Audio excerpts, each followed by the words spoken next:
If you ever signed up for an ayahuasca ceremony, you probably have been asked to do a very specific diet for a week before the ceremony. But why is that? Well, first, I'll give you the typical answers that you will get from most shamans and facilitators, and then I'll give you my take on it, which is a fresh and new perspective that I have not ever heard anyone talk about. So let's get right into it.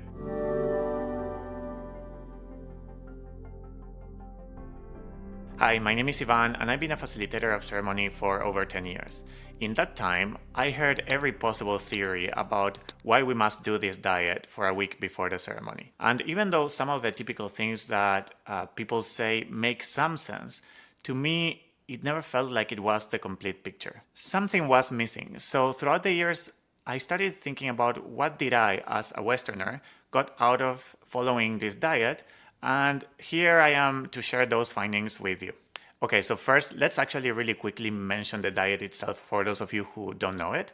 Then I'll give you the most typical explanations that most facilitators give, and then by the end, I'll give you my own personal perspective on it. So the classical diet is, for a week before ceremony, no drugs, legal or illegal, no salt or sugar, no red meat, no spicy foods, no caffeine, no sex, no alcohol, and no psychiatric medications whatsoever. Asking many facilitators about the why of this diet, the answers were all over the place. And to me, they always felt more like personal opinions than actual facts. Kind of like, because we know the diet is there, then we must come up with an explanation. So here are the typical answers, and then I will rate them based on how much I agree with them. First, we must follow the diet because that's what they eat in the jungle where the plants come from. Well, this doesn't really make much sense to me. It is true that the diet in the jungle is very restricted to the resources that they have. However, just because they do it this way does not equate or does not necessarily mean that this will be the best for us. Our bodies have complete different demands and are accustomed to what we have been feeding it throughout our lives. And on top of that, our bodies have been going through a period of adaptation to a very specific diet stemming back thousands of years. And since most of us do not descend directly from people of the jungle, that adaptation has been drastically different to theirs. We also see and experience the world through a complete different lens, and what matters the most to them might actually not be relevant to us. As a matter of fact, I know a few people who have spent a month or more in the jungle, and when they came back sicker than when they left. And that is because their bodies couldn't really get the nutrients that they needed and were accustomed to. So I give this reasoning a 3 out of 10, giving it a few extra points because it isn't that crazy to think that you must do what it has been done for thousands of years. All right, explanation number 2. We must follow the diet because that's the tradition. This is another example of just repeat what you've been told without putting too much thought into it. Anytime that tradition is brought up, I ask a very simple question. When, where, and for whom was that tradition born? And are you included within those people? This is a very crucial point to keep into consideration. Ayahuasca's traditions are estimated to have started up to 14,000 years ago. And the thing about traditions is that they never start as such. They become traditions after a practice has been kept for a very long period of time. They start as simple practices for a very specific culture and time. So whatever they did back then in the jungle is what worked for them with whatever was available in that time and with a very specific way of seeing the world. Now, from back then till today, the jungle has been almost untouched. And so it makes a lot of sense that most of the traditions from back then are still kept till today or are still very similar today as they were back then. However, you and I have not been born in the jungle thousands of years ago. We've been born in a city in the modern world. So the question again is when, where, and for whom was that tradition born? And the answer is thousands of years ago in the jungle for people from the jungle. Are you one of them? No. So probably what really worked for them won't really work for you or won't really fit you, at least not 100%. And another way of saying that would be if ayahuasca's tradition would be born today in the city, those traditions would be meant to address the needs of people from the city, for those specific people. And I'm pretty sure that those traditions would look drastically different to the ones from the jungle. I give this explanation a 2 out of 10, giving it a few points because there is something nice about honoring a very long-lasting tradition, even if it doesn't really fit you. Explanation number 3. We must follow the diet because our normal diet feeds the ego. That's really funny. Oh my god. What does that even mean? You can totally feed your ego following the ayahuasca diet by telling yourself, look how amazing I am, I followed the diet to the T, I'm amazing. Even if you don't say that directly, you might be thinking it. What I really dislike about this explanation is just how ungrounded it is. It doesn't mean anything. It can mean so many different things for so many different people. It doesn't really explain the reason for the diet at all, and it also doesn't seem to consider the thought processes behind how this diet started. When I heard this one for the first time, I could feel the lack of care in the facilitator's explanation. It felt like it was just something to say that sounded deep and kind of smart spiritual talk without really putting too much work into doing real thinking. Also, if you change the word ego for the word trauma, so our normal diet feeds our trauma, then it starts becoming a little bit closer. But just a little bit, because not all of our diet is trauma-based, but some of it might be. And so because of lack of grounding, lack of care, lack of reasoning, and high probability for random interpretation, I give this explanation a 1 out of 10 trillion. Explanation number 4. To clean yourself before the ceremony. Now, this is much better and closer. However, it is too broad of an answer without much specificity. What does it mean to clean yourself? And why is it important?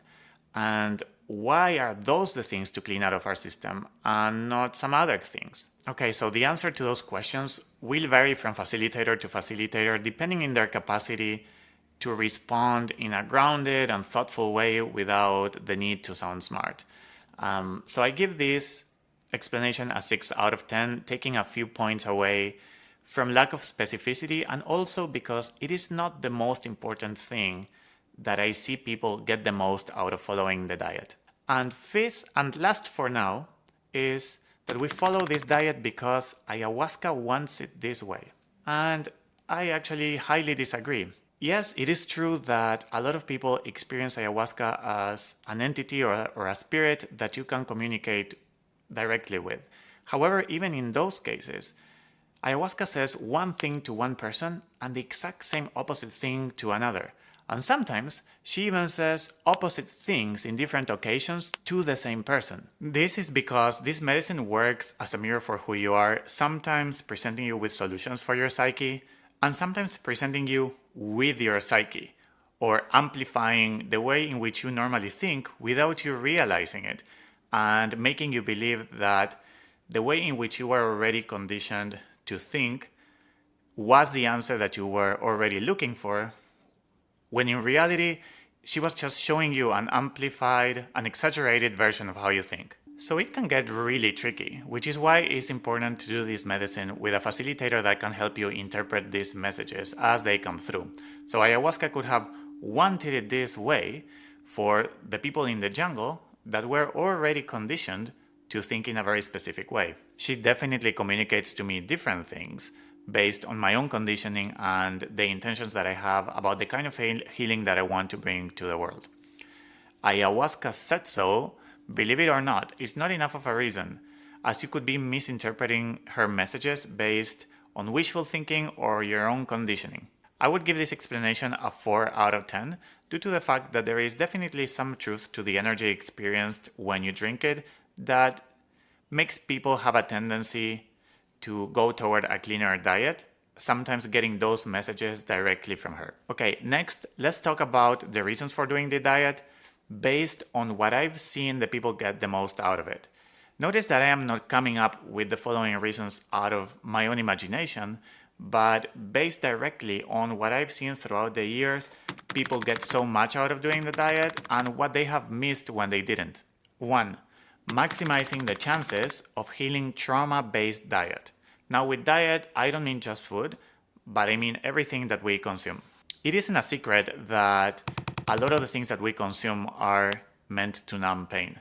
Some people fall for what is called emotional eating, and some people eat because they are bored, or some people eat too much or too little. Some people drink alcohol because their day is too stressful, or they smoke marijuana because without it they cannot fall asleep. There are hundreds of different ways in which our diet is a direct consequence of our trauma. So if that trauma is resolved, we might actually not need that food anymore, or that drink, or that smoke. Because our trauma-based diet is there to help us cope with difficult emotions, whether we know it or not, removing this diet for a week will make these emotions show up and come up to the surface without anything to numb them.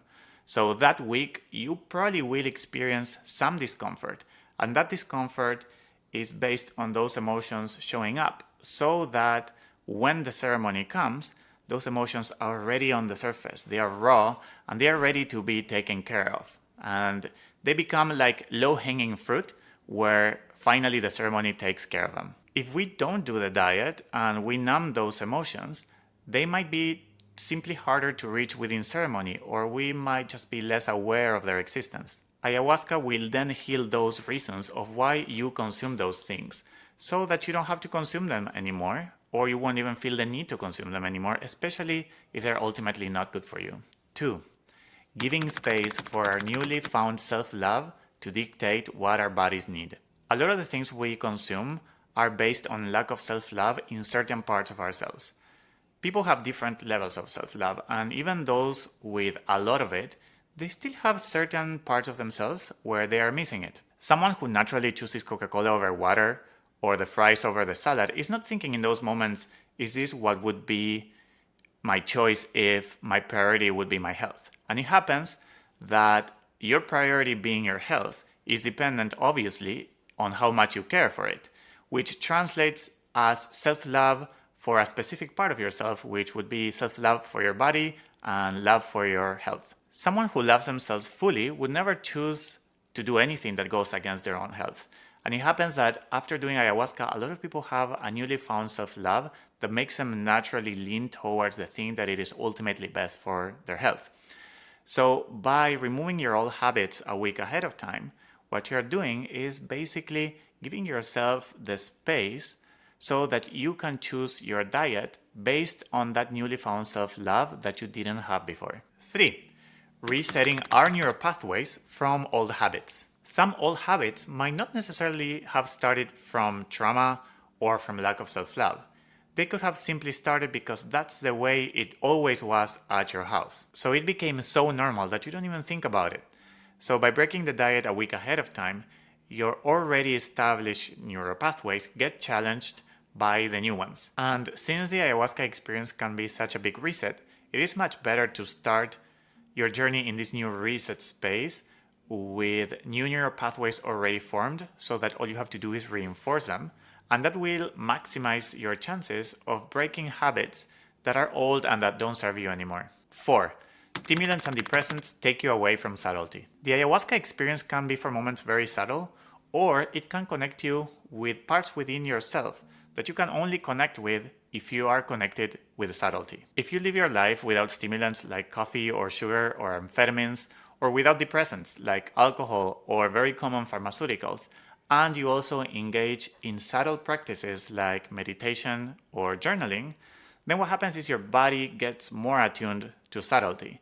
And by being more attuned to subtlety, people get much more out of their ayahuasca experience. Taking stimulants or depressants constantly disconnect you from subtlety and attune you to the loud and the obvious. So it is like trying to listen to a very small speaker playing classical music while being right in front of the stage in a heavy metal concert. First, you would need for things around you to quiet down to be able to hear the small speaker. Being attuned to the subtle makes you much more empathic and helps you understand your emotions and other people's emotions much better, because those emotions can be for moments very subtle. 5. If toxins come in last, then toxins come out first. The point of doing ayahuasca is to heal our deepest and oldest wounds.